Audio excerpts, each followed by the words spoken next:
5월 12일 월요일 이 시간 하나님께서 주시는 말씀은 민수기 22장 1절에서 14절 말씀입니다. 민수기서 22장 1절에서 14절 말씀입니다. 이스라엘 자손이 또 길을 떠나 모압 평지에 진을 쳤으니 유단 건너편 곧 여리고 맞은편이더라. 십볼의 아들 발락이 이스라엘이 아모리인에게 행한 모든 일을 보았으므로 모압이 심히 두려워하였으니 이스라엘 백성이 많음으로 말미암아 모압이 이스라엘 자손 때문에 번민하더라. 미디안 장로들에게 이르되 이제 이 무리가 소가 밭에 풀을 뜯어 먹은 것 같이 우리 사방에 있는 것을 다 뜯어 먹으려다 하니 그때에 십볼의 아들 발락이 모압 왕이었더라.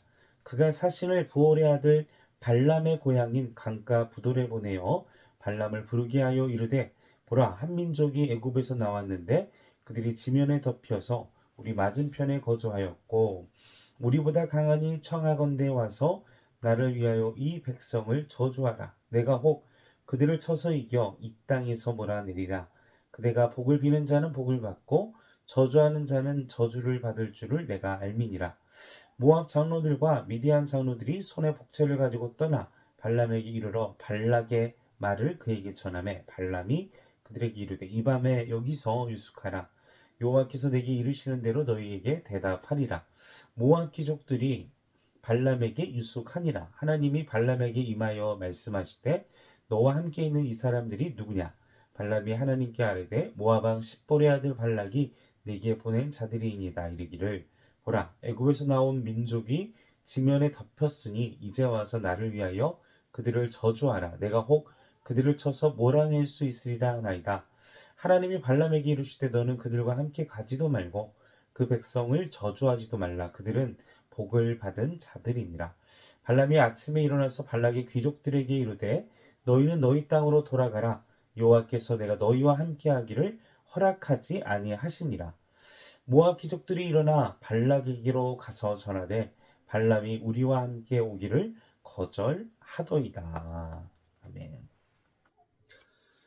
자, 광야에서 이스라엘 백성들이 드디어 하나님을 불신하고 메뚜기의 어떤 신앙을 자신들을 스스로 메뚜기 신앙을 가졌던 그 출애굽 세대들이 이제 다 떠나가게 되고 만나와 메추라기를 먹고 믿음 생활을 했던 그 만나 세대가 이제 드디어 믿음의 진군을 하게 됩니다. 그래서 우리가 말씀을 다루지는 않았지만 20장, 21장 인수인계 리더십의 후계의 변동 또 21장에 보면 전쟁, 호르마 그리고 요단 동편 그래서 오늘 말씀에도 나오는 그 아모리 왕 시혼도 나오고요. 이 아모리 왕 시혼을 이야기하는 이유가 이 모압 왕 발락, 십볼의 아들 발락과 이게 시혼이 관련성을 갖고 있습니다. 그들이 21장에서 이 요단 동편 아모리 왕 시온을 이스라엘 백성들이 격파합니다. 21절에 그들을 격파하고 또 33절 말씀에 보면 바산 왕 옥도 또 이제 요단 동편에 바산 왕 옥도 완전히 하나님께서 두려워하지 말라 모세에게 힘을 주시면서 격파하고 막 승승장구하면서 이스라엘 백성들이 승리 가운데 계속 행군을 하게 됩니다. 근데 이제 오늘 본문에 등장하는 그런 그 승리의 기운 어마어마했을 것 같아요. 그들의 행진이 얼마나 어깨가 하나님 우리와 함께 하신다. 우리가 이 땅을 주셨다 하면서 그냥 믿음의 걸음을 행진을 하니 얼마나 그 무리들을 보면서 적국인 이 모압 오늘 본문에 나와 있는 이 모압 왕도 얼마나 두려움에 떨었겠습니까? 그들의 시선에 보면은 3절에 보면 이스라엘 백성들이 많고 적들이 또 숫자도 또 겁에 질려 있으니까 또 많고 왜 겁에 질려 있습니까? 왜냐하면 이들이 앞서서 아모리 왕 시온에게 전쟁에서 패해가지고 밀려났습니다. 이 다시 21장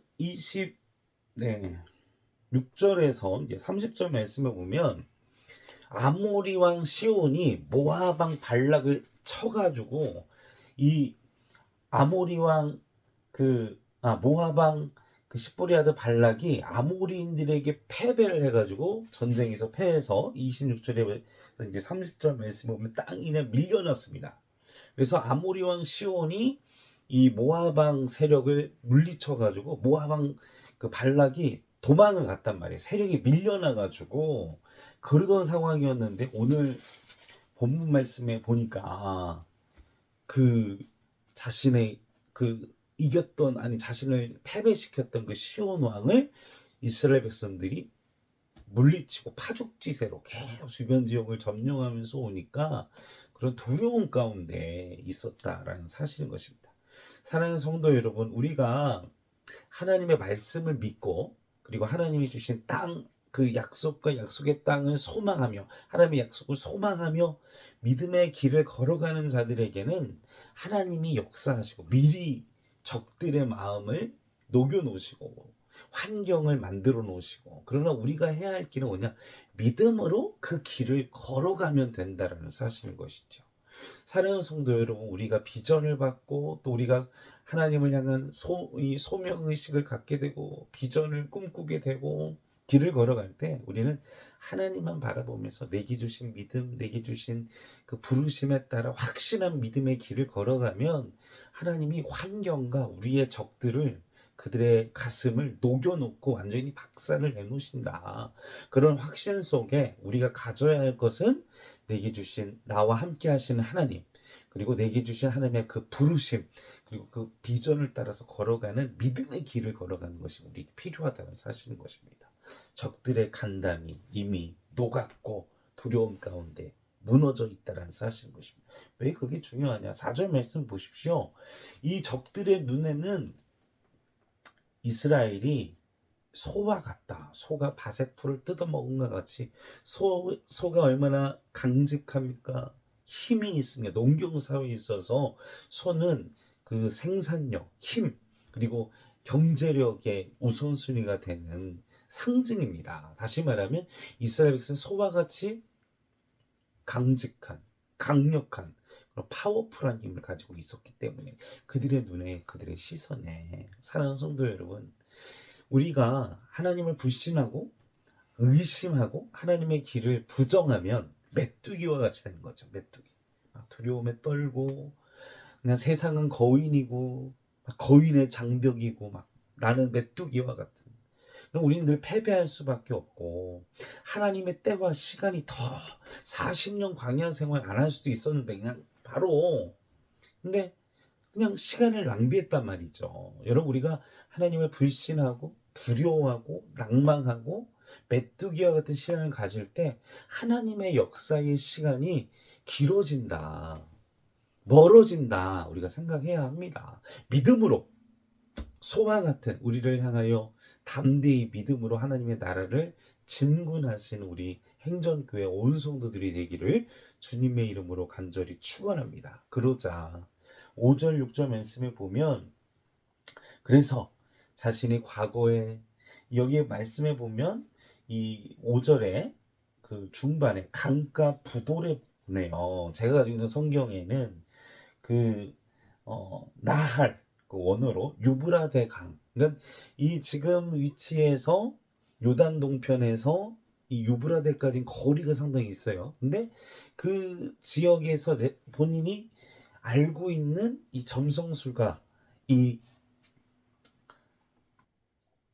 발람에 대해서 그만큼 신뢰하고, 그가 그 유브라데가 얼마나 먼 곳입니까? 근데도 이미 국제적으로, 그리고 자신이 알고 있는 그 유브라데가 자신이 그 요단 동편에 있으면서도 여러 점성술사들 대하고 했는데 얼마나 영적인 영향력이 있는지 말씀에도 나와 있다라는 사실인 것이죠. 그러면서 그를 통해서 복을 비는 자, 복을 받고 저주를 받는, 그러니까 엄청난 영권을 가진 사람이라는 걸 알고 있기 때문에 그를 초대해서 이스라엘 백성을 저주하게끔 이야기를 하고 있습니다. 우리가 이 말씀에 보면 그가 마치 하나님의 종인 것 같지만 그렇지 않아요. 말씀의 곳곳에 보면 이 발람이라는 사람은 성경의 전체 민수기 31장, 신명기 23장, 여호수아 13장 여러 가지 이 말씀 중에는 이 발람을 부정적으로 묘사를 합니다. 그러니까 여기서 막 뭐 여호와 하나님, 하나님을 알고 있고 하나님과 친한 것처럼 이야기를 하고 있잖아요. 지금 미디안 장로들한테. 그러나 실제적으로는 그가 점성술사로서 여러 신들 중에 그 하나님을 막 친한 것처럼 막 이렇게 이용하고 있는 그런 수단을 가진 사람밖에 되지 않습니다. 사랑하는 성도 여러분, 우리가 하나님보다 점성술, 뭐 요새는 뭐 그 카드점 있죠. 타로? 타로도 있고, 뭐 신문에 나와 있는 오늘의 운세, 뭐 이런 워낙 여러분들이 삶이 너무나 스트레스 받고 두렵고 답답하고 힘드니까. 근데 하나님은요 그런 행위들을 가증스럽게 생각하십니다. 하나님은 그런 행위들을 무척 싫어하십니다. 우리가 그런 점성술이나 그런 미래를 알기 위한 시도들, 생각들 멈추시길 바랍니다. 그것은 하나님을 대적하고 우상숭배를 하는 행위와 동일한 행동이기 때문에 우리가 그런 행위를 하지 않기를 바랍니다. 그 결과가 어떻게 되어졌습니까? 7절 말씀에 보면 결국 이제 발락이 모압의 장로들을 통해서 발람에게 사람들을 보내죠. 그러면서 이제 발람도 이제 자신의 어떤 제의를 통해서 하나님의 음성을 듣고자 합니다. 그럼 하나님을 불렀겠죠. 하나님은 또 발람에게 나타나셔서 이야기를 하세요. 9절 말씀에 보면 야 너와 함께 있는 아시죠 하나님이 그 사람들이 누구인지를 그들에게 하나님께서 다시 한번 경계하고 경고하기 위해서 말씀을 하십니다. 그리고 12절 말씀에 이제 12, 13절 말씀에 말씀을 하시죠. 하나님께서 허락치 아니하시고 그들을 저주하지 말라. 그들은 복된 자들이다. 12절 하반절 말씀. 그들은 복을 받은 자들이다라고 이야기를 하십니다. 사랑하는 성도 여러분, 우리의 삶 가운데 하나님은요 끊임없이 적들로 하여금 미리 준비하십니다. 미리 적들의 가슴을 녹여 놓으십니다. 적들을 두렵게 하십니다. 그리고 하나님께서 그들에게 또 말씀하십니다. 역사하십니다. 이렇게 이 발락 왕이 기대했던 그 발람에 대한 초대는 오늘 본문 외에도 계속됩니다. 그러나 좌절되게 돼요. 왜입니까? 하나님이 거절하셨기 때문입니다.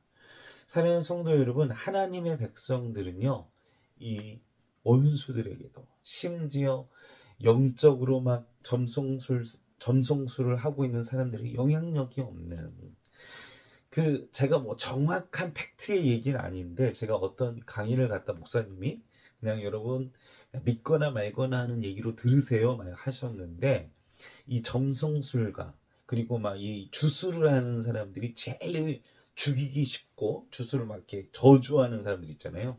제일 쉬운 사람들이 무신론자들이라고 합니다. 믿거나 말거나. 그리고 그 다음에 이단을 섬기고 있는 사람들을 점성술에 주술에 하기가 쉽대요. 근데 제일 절대 언터처블 하는 대상들이 있는데 바로 크리스찬들이라고 하는 그 얘기를 그 목사님이 강의 저도 얼핏 기억이 납니다.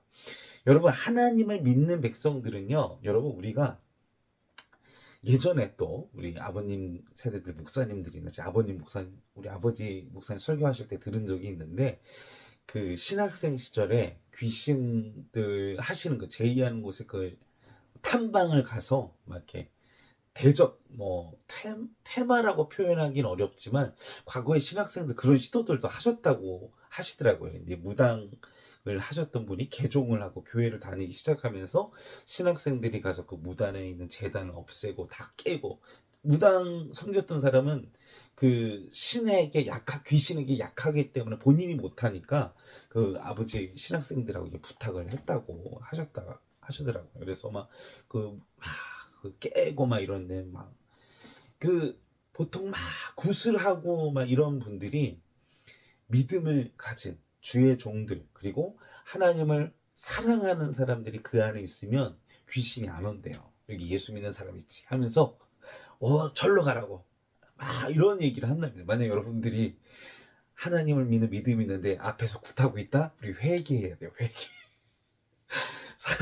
사랑하는 성도 여러분, 하나님을 믿는 자들에게는 하나님의 무한한 그리고 온 우주를 망라하는 하나님의 절대적 임재 속에 우리는 살아가게 됩니다. 심지어 믿지 않는 이 점성술가에게도 이스라엘 백성을 저주하지 못하고 축복하게 하는 은혜. 여러분들의 삶이 그러하기를 주님의 이름으로 간절히 축원합니다. 그런 복된 인생, 복된 삶, 하나님이 보호하시는 삶을 사시기를 주님의 이름으로 간절히 소원합니다. 함께 기도하시겠습니다. 아버지여, 원수의 그리고 그 이단자들의 그리고 이 점성술가의 입술마저도 하나님께서 주장하시는 전권적인 역사를 말씀 속에서 보게 됩니다. 하나님, 우리에게 메뚜기와 같은 신앙이 아니라 승승장구하며 믿음의 길을 걸어가는 담대한 믿음을 가진 만나 세대와 같이 우리에게도 그 원수들과 환경과 이 믿지 않는 자들을 두려워하지 않게 하시고 오직 나와 함께 하신 하나님만 바라보며 나와 역사하시는 주님만 바라보며 내게 부르신 부르심과 소명과 비전을 향해 믿음으로 걸어가는 우리가 될 수 있도록 도와주시옵소서. 감사를 드리며 우리 원하신 예수님의 이름으로 간절히 기도하옵나이다. 아멘.